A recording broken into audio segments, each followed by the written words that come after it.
Very good morning to all my dear friends. मैं प्रशांत मावानी आप सभी का क्यूरियसली एजुकेशन के एडिटोरियल एंड आर्टिकल एनालिसिस के वीडियो में बहुत बहुत हार्दिक रूप से स्वागत करता हूं। I hope you are doing good. आज 30 अगस्त 2022 है दोस्तों। मोटिवेशनल वीडियो मैंने ऑलरेडी अपलोड कर दिया है, तो नहीं देखा है तो do check it out. Right, it's available on our channel. आज हमारे टेबल पर हैं 5 इंपॉर्टेंट टॉपिक्स। ट्यूशन क्लासेस के बारे में हम बात करने वाले हैं। एक आर्टिकल है मिलेनियम पोस्ट नाम के न्यूज़पेपर का, और बहुत ही इंटरेस्टिंग आर्टिकल जो है वो लिखा गया है यहाँ पर। Wait for real transformation. यहाँ पर एक ऐसा पॉइंट, इंपॉर्टेंट पॉइंट मैं इलेक्शन को लेकर और हमारे देश की रियलिटी को लेकर एक्सप्लेन करूँगा, जिसको जब आप जानेंगे तब आप सोचते रह जाएंगे। The real crime times of India में कुछ आंकड़ों पर नज़र डालेंगे कि क्राइम हमारे देश में कितने बढ़ते जा रहे हैं। फिर टेररिज्म को लेकर एक बहुत ही इंटरेस्टिंग आर्टिकल जो है वो फॉर्मर ब्यूरोक्रेट्स ने लिखा है, और जो हमारी लीगल सिस्टम है द हिंदू का ये आर्टिकल है, उसमें कैसे पेट्रियार्कल माइंडसेट हैं और इसको कैसे क्योर या फिर चेंज किया जा सकता है। तो let's start with tuition with caution. Millennium post का ये आर्टिकल है। नेशनल एजुकेशन पॉलिसी 2020 क्या कहती है? Let's read. Equitable and vibrant knowledge society by providing high quality education to all and thereby making India a global knowledge superpower. National education policy जो है वो equitable और वाइब्रेंट नॉलेज जो है और हाई क्वालिटी का एजुकेशन जो है वो सभी को प्रोवाइड करने के बारे में बात कर रही हैं। और जब हम ये प्रोवाइड करेंगे तो हमारा देश जो है भारत, ये ग्लोबल नॉलेज सुपर पावर बन जाएगा। अब हम 4 चीज़ों की बात करते हैं। 4 बड़े पॉइंट्स हैं जो ट्यूशन की डार्क साइड को दिखाते हैं। Right, this are the dark points या फिर नेगेटिव पॉइंट्स। क्या है कि ट्यूशन से एक चीज साबित होती है कि there is a positive correlation between learning and economic status. Right, जितने पैसे आपके पास होंगे उतना आपका मीन्स आपके इन द सेंस एक बच्चे के पेरेंट्स के पास कितने पैसे हैं वो डिसाइड करेगा कि उसका लर्निंग जो है वो कैसा होगा। क्योंकि द थिंग इज कि आप उसको बेस्ट ट्यूशन क्लासेस में भेज पाएंगे, उसकी फीस पे कर पाएंगे। स्कूल की फीस तो ऑलरेडी पे कर ही रहे हैं। राइट, तो जितने लोगों के पास, जितने पेरेंट्स के पास अच्छे पैसे हैं, money is not a problem, तो बच्चों को लर्निंग की अपॉर्चुनिटीज भी ज्यादा मिलती हैं। राइट, स्कूल में, स्कूल के साथ साथ tuitions. Number 2, distracts students from collective learning. अब देखिए, मैंने कई बार एक चीज बताई है कि school is not just about books and not just about standard 1 2 3 4 5, ऐसा नहीं है। हम जब दूसरे बच्चों के साथ, राइट, आप स्कूल डेज को रिकॉल कीजिए। When we were in school, तो हमने हमारे दोस्तों के साथ लड़ाई की, झगड़ा किया, मारपीट की। राइट, हमारा नाश्ता जो है वो शेयर किया, किसी के दुख में भाग लिया तो किसी ने हमारे दुख में पार्ट लिया, किसी ने हमारी खुशी में पार्ट लिया, बर्थडे सेलिब्रेट, तो so many thing as a human being. जब हम ग्रो हो रहे थे तो ये पूरी वैरायटी जो है वो हमें स्कूल में मिल रही थी। अब सिर्फ ट्यूशन पर ही फोकस किया जाए और बच्चे जो हैं वो स्कूल पर फोकस ही ना करें या फिर स्कूल ना जाए या फिर उसको लाइटली ले, तो ओवरऑल उसका जो कलेक्टिव लर्निंग है वो हैम्पर होता है, इम्पैक्ट आती है। Squeezes the budgets of parents. अब हर कोई पेरेंट्स जो है वो पैसे वाला थोड़ी है। कुछ ऐसे भी पेरेंट्स हैं, और हमारे देश में तो ज्यादातर ऐसे ही पेरेंट्स हैं जो स्कूल की फी भी पे कर रहे हैं, ट्यूशन की फी भी पे कर रहे हैं, ट्रांसपोर्टेशन की फी पे कर रहे हैं, रेंट पे कर रहे हैं, अपने मोटरसाइकिल्स और कार का इंस्टॉलमेंट पे कर रहे हैं। तो इसमें उनके पास पैसे बचेंगे कहाँ से? तो ट्यूशंस जो है वो एक ट्रेंड बन गया है कि ट्यूशंस के बिना कुछ नहीं होगा। इस प्रकार की चीज़ें जब आती हैं और कोई भी पेरेंट्स जो है वो अपने बच्चों को लेकर रिस्क नहीं उठाते, तो फिर वो बजट को स्क्वीज करते मीन्स बजट स्क्वीज हो रहा है तो भी वो बच्चों को ट्यूशंस में भेजेंगे। जस्ट इमेजिन 2 बच्चे, तो ये सारी चीज़ें जो है वो डबल हो जाएगी। And breeds irresponsibility among school teachers. School teachers जो हैं वो भी इररिस्पॉन्सिबल बन जाते हैं कि भाई स्कूल में क्या पढ़ाना है, बच्चे जो हैं वो ट्यूशन में ही सारी चीज़ें पढ़ लेंगे। और ज़्यादातर स्कूल्स जो हैं आजकल वही कहती है कि इन ट्यूशंस में जाइए, इन मैडम के, इन सर के ट्यूशंस में आप अपने बच्चों को भेज सकते हैं। वही टीचर, वही मैडम जो है वो, वही टीचर मैडम या फिर सर जो हैं वो उसी स्कूल में पढ़ाते हैं।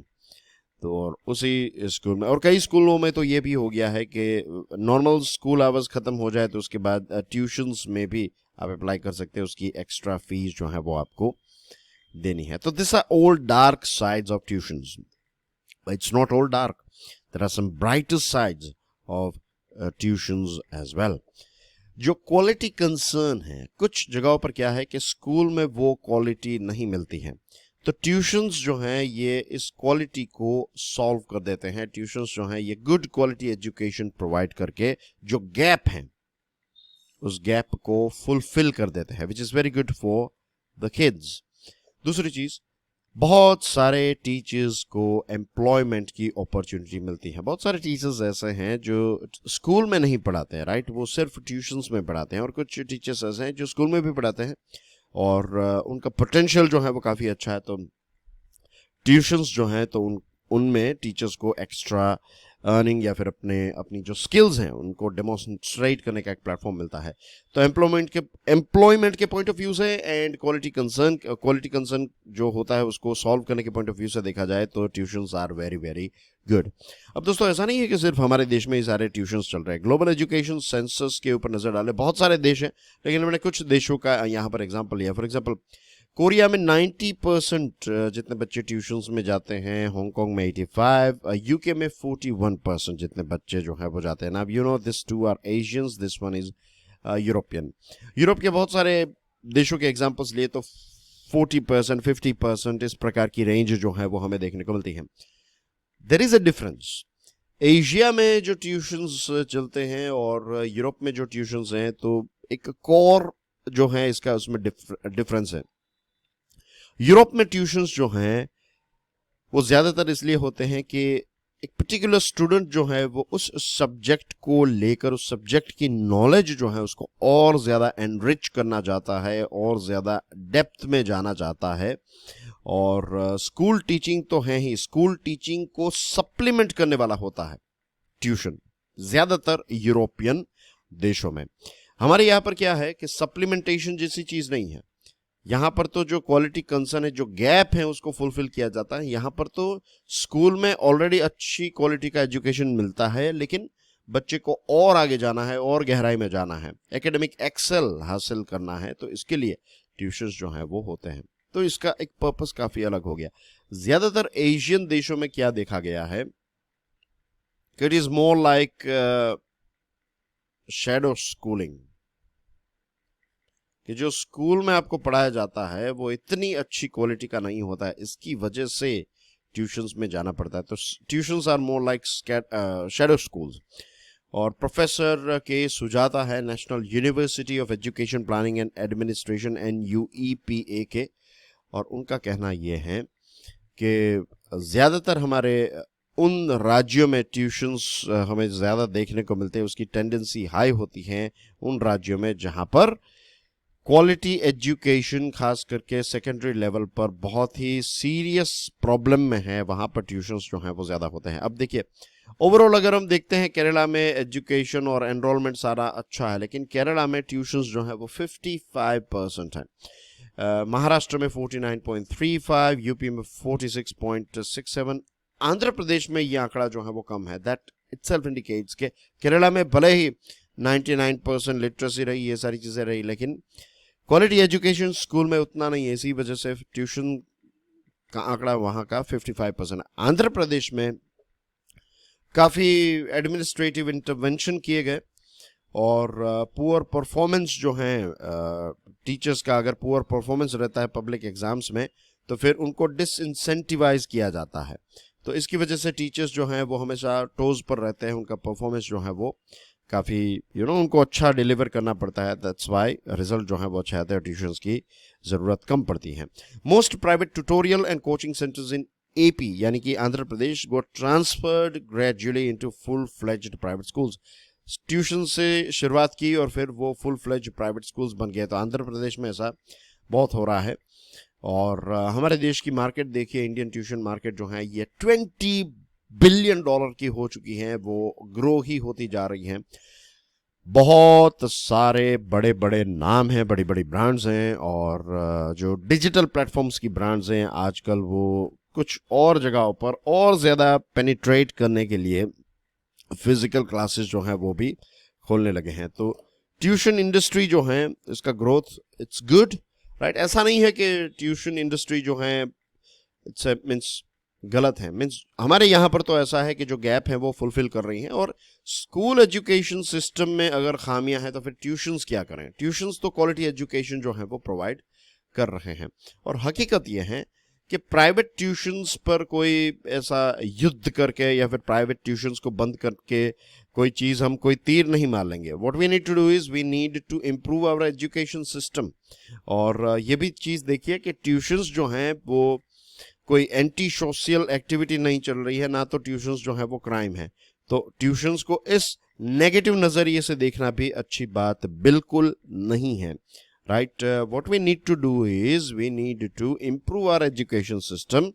और अगर एजुकेशन सिस्टम को इम्प्रूव करेंगे तो बच्चों को ट्यूशन्स की उतनी ज़्यादा ज़रूरत नहीं रहेगी। और ट्यूशन्स भले ही रहें, हमें तो अगर यूरोप जैसा हमारे देश में हो जाए कि स्कूल में अच्छा एजुकेशन मिल रहा है बच्चों को, अगर उसकी और गहराई में जाना है उस पर्टिकुलर सब्जेक्ट की, तो फिर वो ट्यूशन्स ज्वाइन करें। तो इस प्रकार का एनवायरनमेंट जो है वो हम डेफिनेटली देखना चाहेंगे। लेकिन इसके लिए हमें नेशनल एजुकेशन पॉलिसी जो है उसमें भी कुछ रिवाइवल, कुछ बदलाव की ज़रूरत है। The wait for real transformation, कितना खूबसूरत आर्टिकल मुझे आज ये मिल गया, राइट। बहुत सारे आर्टिकल्स, बहुत सारे न्यूज़पेपर्स मैं तो देखता हूँ, उसमें से बेस्ट बेस्ट चीज़ें जो है वो आपके लिए लेकर आता हूँ। यही मेरी कोशिश रहती है, and I hope you guys are aware about it as well. आज से 20 साल पहले की बात है, मुंबई पुणे एक्सप्रेस हाईवे खोला गया, इसका उद्घाटन हुआ, लोगों ने इसको यूज़ करना स्टार्ट किया। लेट मी टेल यू, ये हमारे देश का पहला मॉडर्न इंटरसिटी हाईवे था। उस टाइम पर महाराष्ट्र में शिवसेना और बीजेपी की सरकार थी, और नितिन गडकरी साहब जो हैं, he was the man behind it. उन्होंने ये मुंबई पुणे एक्सप्रेस हाईवे जो है उसका काम कुछ 5 साल में ख़त्म करवाया। और जब ये लॉन्च हुआ तो फिर उनकी तारीफ़ें वाह वाह हो गई। And we know too, right, Nitin Gadkari साहब को कई जगहों पर ब्रिज गडकरी भी कहते हैं कि वो रोड, ब्रिजेस और इन सारी चीज़ों को बनाने में काफ़ी अच्छे मिनिस्टर हैं। चलिए, ये उनकी बहुत ही अच्छी क्वालिटी है। मैंने कई बार ये भी चीज़ डिस्कस की है कि वो अपने टारगेट्स को जिस प्रकार से अचीव करते हैं, this is mind blowing, no doubt about it. लेकिन ये जब Mumbai Pune expressway launch किया गया, उसके बाद ये पिछले, आप देख लीजिए, 2 दशकों के अंदर बहुत सारे ऐसे बड़े बड़े प्रोजेक्ट्स जो हैं उनको अनाउंस किया गया। और मॉडर्न एक्सप्रेसवेज को अनाउंस किया जाता है, हाई स्पीड ट्रेन्स को अनाउंस किया जाता है, मल्टीपल एयरपोर्ट्स और बड़े बड़े स्टैच्यूज, बड़े बड़े टेम्पल्स और न जाने क्या क्या। और ये सारी चीज़ें जो हैं वो अच्छी चीज़ें हैं, इसका विरोध बिल्कुल नहीं है। देश को डेवलप होना है, खूबसूरत दिखना है, तो ये सारी चीज़ें तो हमें चाहिए ही चाहिए। लेकिन ये मानकर चलना, पे अटेंशन, राइट, एक बहुत ही इंटरेस्टिंग बात आपके साथ शेयर कर रहा हूं। ये मानकर चलना कि ये सारे प्रोजेक्ट्स हमारे देश में चल रहे हैं तो हमारा देश डेवलप हो गया या फिर डेवलपिंग हो रहा है, तो ये भी गलत बात है। ये सारे प्रोजेक्ट्स, जैसे मैंने आपको बताया, इंपॉर्टेंट हैं, लेकिन सिर्फ ये प्रोजेक्ट से कुछ नहीं होगा।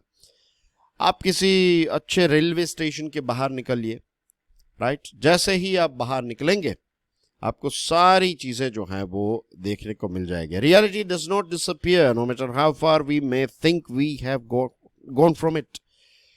Objects in the rear view mirror are closer than they appear. ये सारे क्लीशे स्टेटमेंट्स तो हमने सुने हैं। अब आप देखिए, बड़े से हाईवे पर आप कार लेकर जा रहे हैं और फिर गांव का रास्ता पकड़ेंगे, आपको बहुत ही बेकार रोड्स का सामना करना पड़ेगा। क्या हमारे देश में हर जगह पर क्लीन पोर्टेबल वाटर अवेलेबल है? क्या पब्लिक टॉयलेट्स में आप पब्लिक टॉयलेट्स को यूज कर पाएंगे? क्या वो ऑर्डर फ्री हैं? क्या वो उतने क्लीन हैं? हर जगह की बात कर रहा हूं मैं, राइट। यहां पर मैं, आप कहेंगे हाँ क्लीन है, मुंबई की बात नहीं हो रही है, मैं छोटे छोटे टाउन्स की बात कर रहा हूं।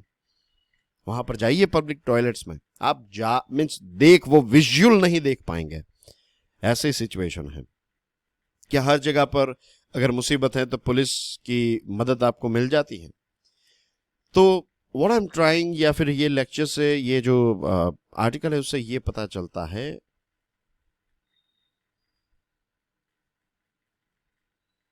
शो पीस जो है ना, वो शो पीस का ही काम करता है। कुछ अच्छे अच्छे प्रोजेक्ट्स हमारे देश में चल रहे हैं, उसका विरोध नहीं है, लेकिन उनसे हमारा देश जो है वो बदल नहीं जाएगा।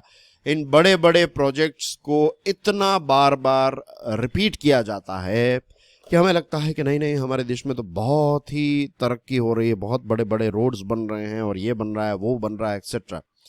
लेकिन आप देखिए, रियलिटी देखने की कोशिश कीजिए, राइट। ये दृष्टि जो है वो आपको डेवलप करनी पड़ेगी दोस्तों।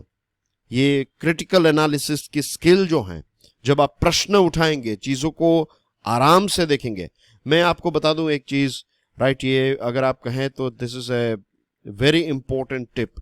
आप ऑब्जर्व कीजिए इस चीज को। ज्यादातर स्टूडेंट्स जो हैं, मैं पर्टिकुलरली कॉम्पिटिटिव एग्जामिनेशन की तैयारी करने वाले स्टूडेंट्स की बात कर रहा हूं, ज्यादातर स्टूडेंट्स जो हैं वो एक हड़बड़ी में रहते हैं। उनके अंदर एक पता नहीं, एक अंडर करंट में एक रश है कि एक महीने के अंदर, एक साल के अंदर, इतने समय के अंदर मेरे इस बर्थ डेट से पहले मुझे आईएएस ऑफिसर बन जाना है, या फिर आईपीएस बन जाना है, या फिर जो भी अलग अलग एग्जामिनेशन है, खास करके यूपीएससी या फिर स्टेट लेवल की एग्जामिनेशन, क्लास 1 क्लास 2 ऑफिसर बन जाना है। ये जो हड़बड़ी है ना, ये हड़बड़ी, आई एम नॉट सेइंग कि फिर आप 10 साल लीजिए, 15 साल लीजिए, I am not saying that. What I am saying is कि एक रियलिस्टिक टारगेट बनाइए दोस्तों, और जब चीज़ों की पढ़ाई कर रहे हैं तो आराम से चीज़ों को पढ़िए, राइट।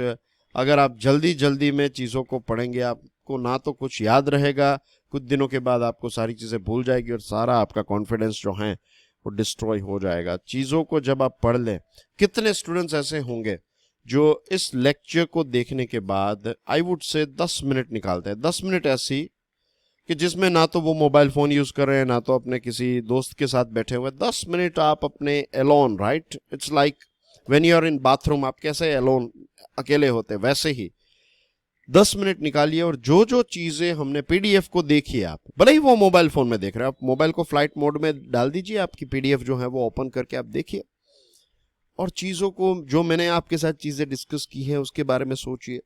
आपने क्या क्या चीजें पढ़ी वो सोचिए,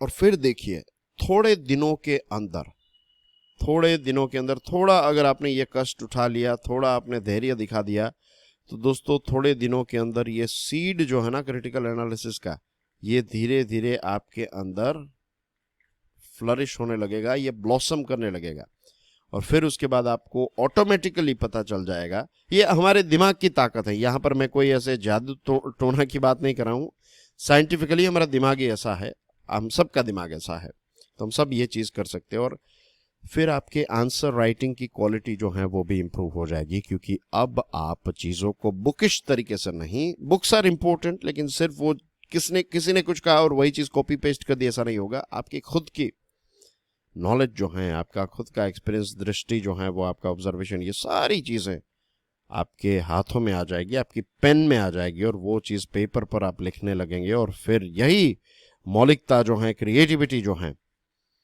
इसके मार्क्स आपको एक्स्ट्रा, एक मार्क, 2 मार्क एक्स्ट्रा मिलते जाएंगे सारे पेपर्स में, एक आंसर के 2 मार्क एक्स्ट्रा मिलेंगे। टोटल आपका जबरदस्त होगा।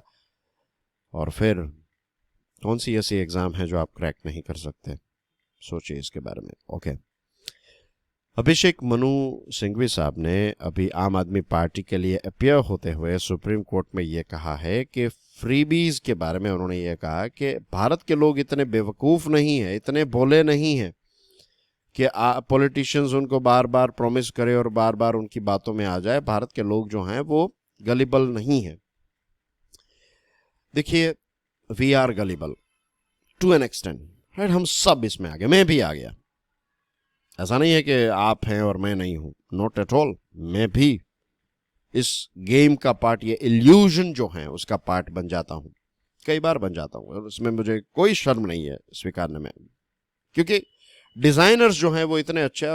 अगर एक जादू का शो देखने के लिए मैं जाऊं, मैं कितना भी स्मार्ट और इंटेलिजेंट या फिर इमोशनली बैलेंस्ड व्यक्ति क्यों ना हूं, आई विल गेट एंटरटेन, क्योंकि इतनी अच्छी तरीके से शो डिजाइन किया है कि हमें लगेगा कि नहीं नहीं बहुत अच्छा मजा आया। पता है कि मैजिक है, it's not a real thing, it's a trick, हमें पता है, लेकिन फिर भी हम एंटरटेन होकर आएंगे, टिकट खर्च करके, समय खर्च करके वहां पर जाएंगे, isn't it? तो ऐसा नहीं है कि हम बेवकूफ हैं, बट हम कई बार बातों में आ जाते हैं। We tend to pat ourselves on the back for the free and fair elections we have in the country. हम गर्व से कहते हैं कि हमारे देश में हर 5 सालों के अंदर इलेक्शंस होते हैं और फ्री एंड फेयर इलेक्शंस होते हैं।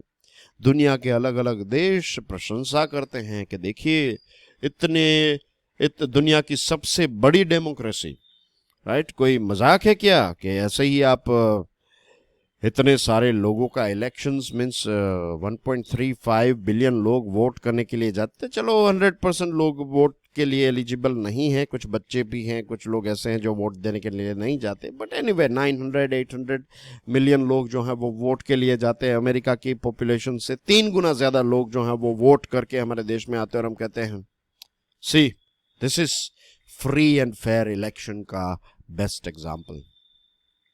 और दूसरी साइड ये है, हम सब एडमिट करते हैं इस बात को, कि अगर आपको पॉलिटिक्स में जाना है और सक्सेसफुल होना है तो आपको चाहिए unlimited money power.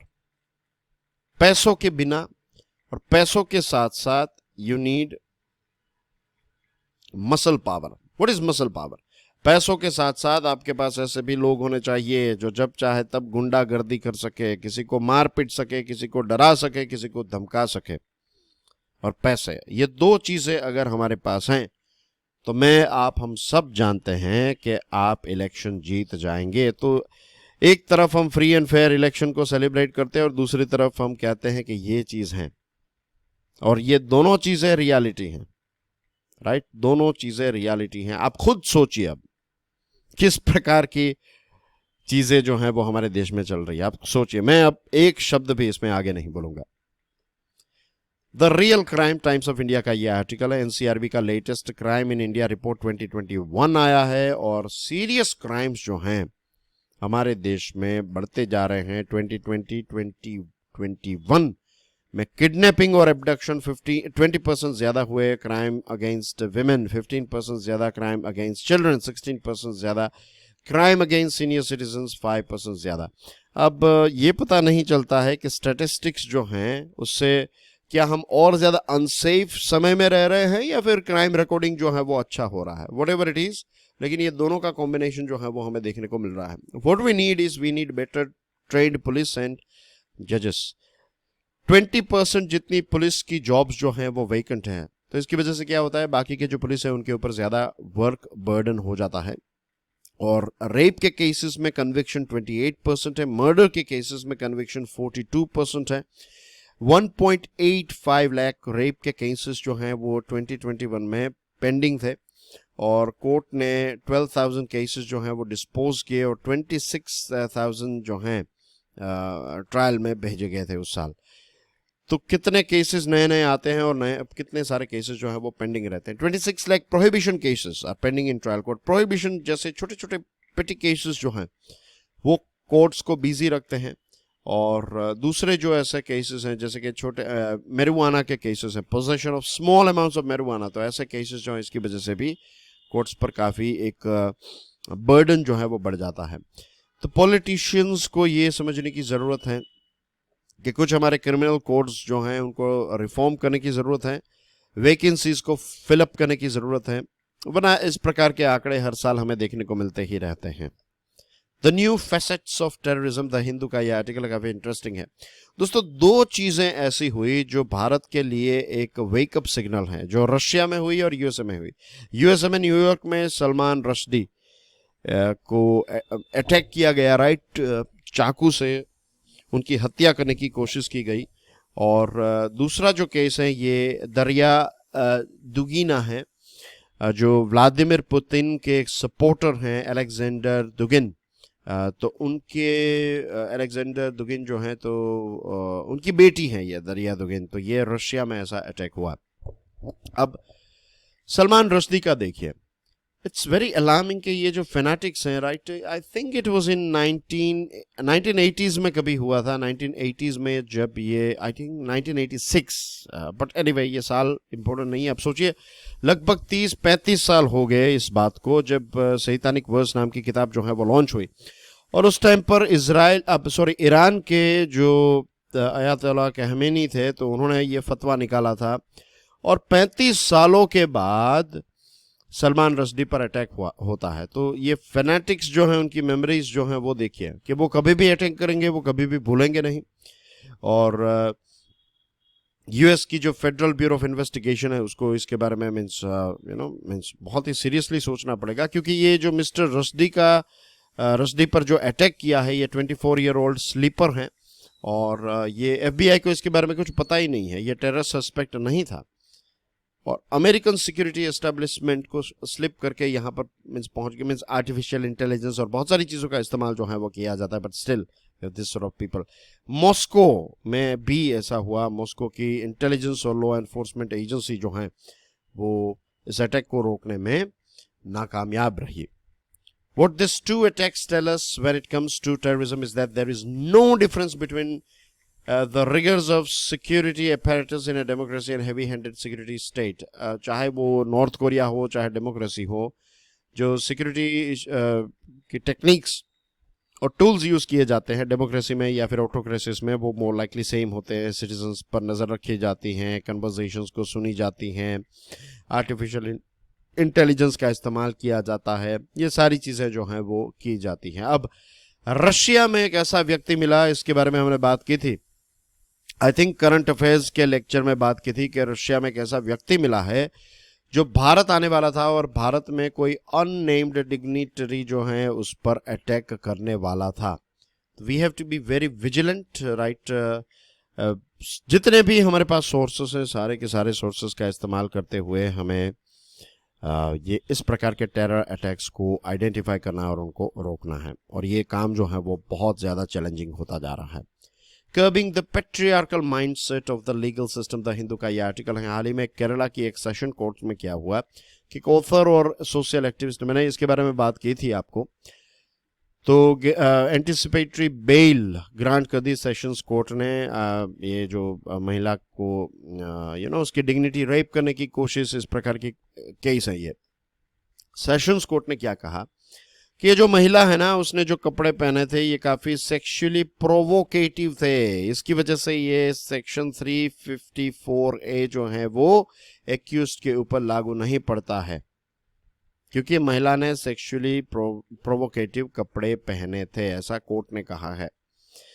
What we need is this is called Freudian slip. Freudian slip में क्या होता है कि हमारे इंटरनल थॉट्स और सबकॉन्शियस में जो चीज़ें होती हैं, तो वो हमारी स्पीच, मेमोरी और एक्शन जो हैं उसको एक प्रकार से एरर उसमें क्रिएट करती हैं। For example sexually provocative dress, तो महिलाओं को एक प्रकार से इरोटिक सब्जेक्ट की तरह देखना, तो ये जो एक माइंडसेट है उससे ये चीज़ जो है वो लोग कहते कि नहीं ये कपड़े जो हैं वो सेक्सुअली प्रोवोकेटिव हैं and things like that.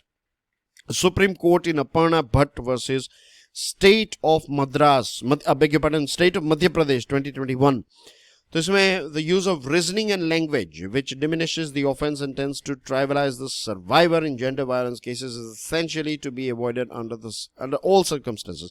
Supreme court ने इस Aparna Bhatt versus state of Madhya Pradesh 2021 वाला जो केस है उसमें कहा है कि आपको किसी भी इस प्रकार की लैंग्वेज या फिर रीजनिंग का इस्तेमाल नहीं करना है ऐसे केसेस में, जहां पर जेंडर वायलेंस केसेस जो हैं उसमें ऐसी चीज़ों को आपको नहीं कहना है। लेकिन यहाँ पर सेशंस कोर्ट ने ये कहा, ये बात अच्छी है चलो कि हाई कोर्ट ने ये बेल जो है उसको रोक दिया है। और जस्टिस इंदिरा बनर्जी जो सीनियर मोस्ट महिला जज है सुप्रीम कोर्ट के, तो उन्होंने कहा कि आज़ादी से लेकर 1950 से लेकर अभी तक हमारे देश में सिर्फ 11 ही ऐसे जजेस जो हैं, महिला जजेस हमें देखने को मिले हैं टॉप कोर्ट्स में। तो दिस इटसेल्फ इंडिकेट्स कि वी नीड मोर फीमेल जजेस। और फेमिनिस्ट फिलॉसफी जो हैं of law, feminist philosophy of law, यानी कि महिलाओं के साथ जुड़ी हुई चीज़ें जो हैं वो लॉ कॉलेजेस में पढ़ाना, जजेस को, और जो भी क्रिमिनल जस्टिस सिस्टम के साथ जुड़े हुए लोग हैं तो उनके अंदर ये नॉलेज जो है वो नहीं, क्योंकि स्टीरियोटाइप जो है वो जब आप इंस्टीट्यूशंस में पहुंचते हैं तब आपके अंदर वो स्टीरियोटाइप हो सकता है because of various different things. बचपन में आपने अपने घर में जो देखा, या फिर आपने जो आपके पेरेंट्स ने कुछ कहा, आपने सोसाइटी में जो चीज़ें देखी, तो इससे स्टीरियोटाइप पैदा हो सकता है। लेकिन जब आपको उसके बारे में अवेयर किया जाता है तब आपके अंदर वो बदलाव जो है वो आ सकता है। तो एक प्रकार से I would say education, right, जितने भी लोग ऐसे प्रोफेशन के साथ जुड़े हुए हैं तो उनके अंदर वो प्रॉपर एजुकेशन, कुछ ऐसे सेमिनार्स कंडक्ट करने की ज़रूरत है जिससे इस प्रकार का एंटी फीमेल जो एक मान्यताएं हैं, तो ये सारी चीज़ें जो हैं वो हम एलिमिनेट कर सके और जेंडर न्यूट्रल तरीके से चीज़ों को देख सके। आपके लिए एक प्रश्न है, chief justice N V Ramana जो हैं ये सेकंड चीफ जस्टिस ऐसे हैं जो आंध्र प्रदेश से हैं। Who is the first one? 4 options है आपकी स्क्रीन पर and post your answer in the comment section. दोस्तों आई होप आज का ये वीडियो जो है वो आपको पसंद आया होगा, तो इस वीडियो को दूसरे स्टूडेंट्स के साथ शेयर ज़रूर कीजिएगा एंड कुछ और वीडियोस में आपके लिए लेकर आने वाला हूँ आने वाले समय में, तो stay tuned and that's everything from my side as far as this particular lecture is concerned. I'll see you soon. Till then, enjoy your studies. God bless you all. Jai Hind.